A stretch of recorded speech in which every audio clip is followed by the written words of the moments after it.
मलिका बिल्किस एक ऐसी मलिका जो अपनी कौम सबा पर हुकूमत करती थी, लेकिन इसकी असल शिनाख्त एक राज है। कुछ कहते हैं वो सिर्फ एक अजीम रानी थी और कुछ मुफस्सिरीन लिखते हैं कि वो आधी इंसान थी और आधी जिन।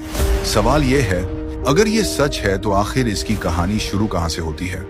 कैसे एक ऐसी शख्सियत पैदा हुई जो न सिर्फ इंसानों के लिए एक मलिका थी बल्कि जिनों की दुनिया का भी एक हिस्सा थी?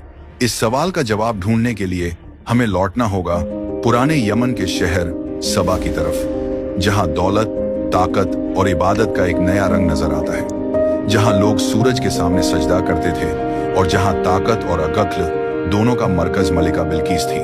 इस वीडियो में आज हम ऐसी कहानी बयान करेंगे जो आपने सुनी तो बहुत बार होगी, लेकिन इस तफसील का आपको मालूम न होगा जो आज हम इस वीडियो में बयान करेंगे। यमन का कदीम शहर सबा, ये वो सरजमीन थी जो अपने बागात, नहरों और तिजारत के लिए दुनिया भर में मशहूर थी। इस इलाके को देखकर यूं लगता था जैसे जमीन पर जन्नत उतर आई हो, लेकिन दौलत और खुशहाली के साथ साथ यहाँ एक गहरी गुमराही भी मौजूद थी। ये लोग सूरज की इबादत करते थे। हर सुबह जब सूरज निकलता, हजारों लोग जमीन पर झुककर सूरज को सजदा करते।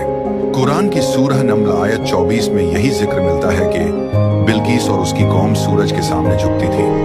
मलिका बिल्किस की शख्सियत जितनी शानदार थी, उसकी पैदाइश उतनी ही पुरअसरार थी। इसके बारे में मुख्तलिफ अखबार और रिवायत मिलते हैं। कहा जाता है उसके वालिद यमन के इलाके में एक अजीम बादशाह थे। दौलत और ताकत के बावजूद वो अपनी हुकूमत को मज़ीद मजबूत रखना चाहते थे, लेकिन तकदीर ने उनके लिए एक ऐसा रास्ता लिखा था जिसे कोई समझ न सका। रिवायत के मुताबिक उस बादशाह का निकाह एक ऐसी औरत से हुआ जो जिन्नात की नस्ल से ताल्लुक रखती थी। उसी औरत के बतन से बिल्किस की पैदाइश हुई।